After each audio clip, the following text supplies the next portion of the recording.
Pozdravljeni. Na vrsto je prišel prispevek pred kvalifikacijami Velike nagrade Kanade. Poglejmo si skupaj, kaj se je do sedaj zanimivega zgodilo.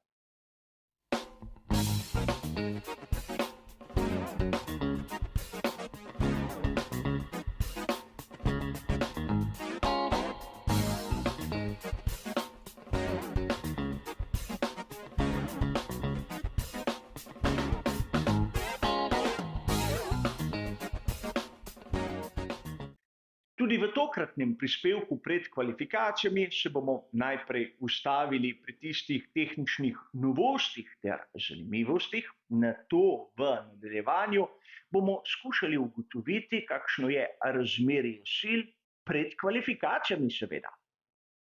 In najprej dve zanimivosti. Ekipe tu v Montrealu so seveda spreminjale bolide, ampak v tistih delih, ki so bolj pod vplivom samih specifikacij proge, a pri ekipi Alpine v svoje rešitve niso bili tako prepričani. Videli smo lahko na tem posnetku, da so pripravili dve različni konfiguraciji prednjega aerodinamičnega stabilizatorja. Na enem lahko vidimo, da ta nudi več aerodinamičnega oprijema, drugi pa je tisti, ki je bolj primeren, ko se išče nizek zračni upor. Seveda, oba voznika bosta ti dve rešitvi preizkusila na prostih treningih in se odločila, katera je boljša, bolj primerna za kvalifikacije in predvsem dirko. A druga zanimivost je ta posnetek, ki ga vidimo Ferrarija SF 23. In marsikdo bo dejal, saj tu ni nič novega in nič posebnega. A pravzaprav posnetek nam kaže nekaj, kar je bilo do sedaj manj vidno, lahko bi dejali celo malček skrito. Če pogledamo točke vpetja zadnjih obez, bomo opazili res, da na Ferrariju SF 23 ne vidimo tistih ekstremov, ki smo jih opazovali pred tedni na Red Bullu RB19.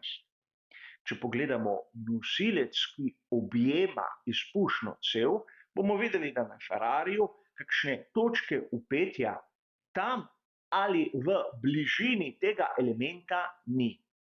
In tudi tu je lahko skrivnost, zakaj pri Red Bullu z modelom RB19 imajo določeno prednost pred Ferrarijem.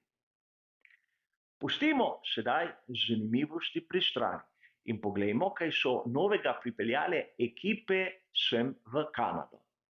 In začeli bomo pri ekipi Williams, kjer bo paket posodobitev samo na bolidu Aleksandra Albona. Kot vidimo na skici iz uradnih dokumentov, kar nekaj novosti in pri Williamsu so pripeljali v bistvu novo izpeljanko bočnih struktur. Če primerjamo staro in novo varianto, bomo videli, da pravzaprav tu v Kanadi so vidne vse razvojne poti, ki so pri ekipi iz Grova bile težko pričakovane. Ne gre za neko menjavo praktično oblike, temveč samo za dodelavo. Skrčili so tisti pokrov pogonskega sklopa in tako dosegli, upajmo, boljšo aerodinamično učinkovitost. Videli bomo na sami dirki, kako se bodo odrezali, ampak razumeti moramo še nekaj drugega. Zakaj ta asimetrični izbor, zakaj Sargent z staro rešitvijo, Albon z novo? Ne gre samo za varčevanje pri delih, ampak gre predvsem za primerjavo.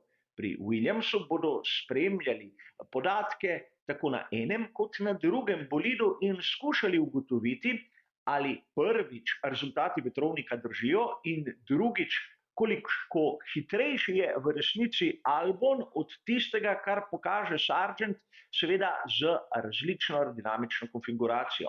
Gre tudi za študijo, za razvoj bolida dobesedno na terenu. A največja novost je ona, ki smo jo videli pri ekipi Aston Martina, kjer zopet pri bočnih strukturah vidimo naslednji razvojni korak z bistveno globljimi spremembami. Najprej tisti kanal na samem vrhu, tisti tobogan, ki je tu v Kanadi bistveno bolj izdolben in seveda usmerjen v drugo smer. Nekako, če sledimo zračnemu toku, bomo videli, da spominja na rešitve, ki smo jih videli naprimer pri Ferrariju SF23 na začetku sezone.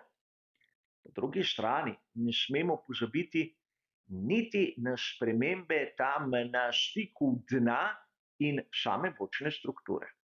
Če pogledamo ta posnetek, bomo videli, kako je spremenjena tista točka vpetja in kako so izdolbli ta spodnji del bočne strukture. Pri Aston Martinu, pri rešitvah na spodnjem delu skušajo posnemati tisto, kar smo videli, po mojem videnju, pri Red Bullu. In AMR pomišljaj 23 je tu v Kanadi pokazal kar nekaj drznih rešitev. Strinjati se pa moramo, da gre v bistvu tu za drugo domačo dirko, seveda ekipe iz Silverstona. Družina Stroll izhaja iz Kanade. A videli bomo, kako se bodo odrezali na sami dirki. Sedaj tu bi rad predstavil še ta uradni dokument FIE, kjer lahko vidimo nove elemente pogonskih sklopov, ki so jih ekipe vgradile prav na začetku vikenda posvečenega veliki nagradi Kanade. In vidimo lahko, da pri skuderiji Ferrari so na obeh bolidih vgradili že tretji motor z notranjim izgorevanjem. Seveda, na razpolago jih imajo 4, preden bodo začele kazni, ampak nismo niti blizu polovice svetovnega prvenstva Formule 1 v letošnji sezoni in lahko pričakujemo v nadaljevanju, da jih bosta tako Carlos Sainz mlajši kot Charles Leclerc zbrala še kar nekaj. A sedaj poglejmo, kaj se je dogajalo na prvem in drugem prostem treningu. Lahko bi dejali, da na prvem prostem treningu ne prav veliko. V resnici je ta trajal samo nekaj minut, rezultati so čisto irelevantni, kajti ekipe so bile zasedene z drugimi opravili, kot vidite pri strani. A zakaj prvi prosti trening se sploh v resnici ni odvil? Zaradi težav z notranjim sistemom kamer in televizij, ki sliko prenaša do vodstva dirke.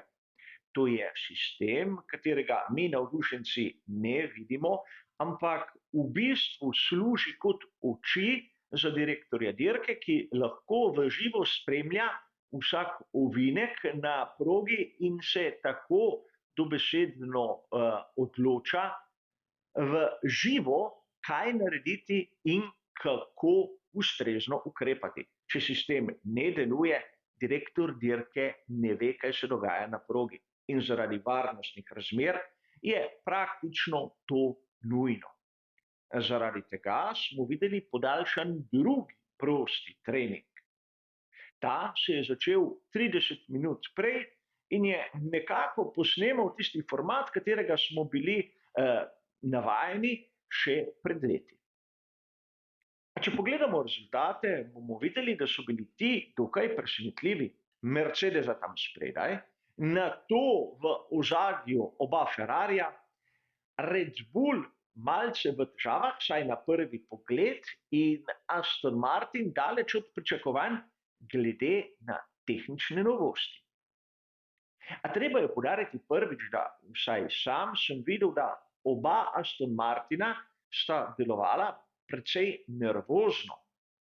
Namreč šlo je v resnici za tisti prvi prosti trening, kjer so šele preizkušali, kako delujejo te novosti, o katerih smo govorili prej, in ni čudno, da tako Fernando Alonso kot Lance Stroll nista pokazala vsega tistega, kar verjetno AMR 23 zmore.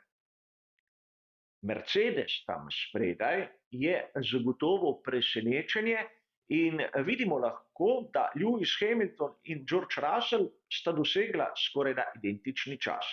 A treba je poudariti, da Mercedes je tudi dosegel ta čas v različnih pogojih kot ostala konkurenca. Skladno z napovedmi smo imeli na drugem prostem treningu tudi ploho, ki je seveda zaustavila dogajanje, ampak kar je bolj pomembno, je tudi dež spravil tisto tanko plast gume, ki so pnevmatike nanosile na samo asfaltno površino. In tako oprijem ni bil tisti idealni.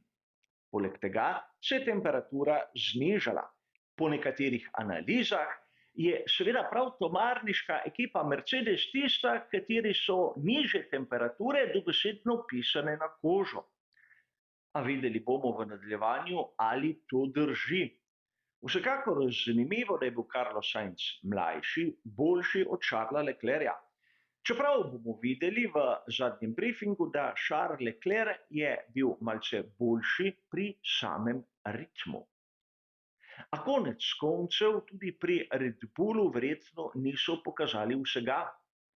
Perez je imel težave, ampak Max po mojem ne. Skrival se je, zato sam Red Bulla tam spredaj ne bi kar tako pavšalno odpisal. Je pa res, da tu Mercedes in Ferrari bi znala biti bistveno bližje, kot smo videli na kvalifikacijah, naprimer na veliki nagradi Španije ali na progi v Monaku. Aston Martin se zna tudi umešati z boj, zato kvalifikacije bi znale biti precej napete. Okrog dogajanja v ozadju pa res nimam dovolj podatkov, da bi rekel, kdo bi lahko presenetil in kdo ne. Verjamem, da pri McLarenu in Alpinu si želijo ponoviti tisto, kar smo videli na prejšnji veliki nagradi, in verjetno v prvi deseterici bomo videli katerega izmed obeh bolidov, ampak sam tu ne stavim na kakšno večje presenečenje. A preden zaključimo s prispevkom, bi vam rad pokazal še nekaj. Tu so pnevmatike, ki so ekipam ostale po prvem in drugem prostem treningu.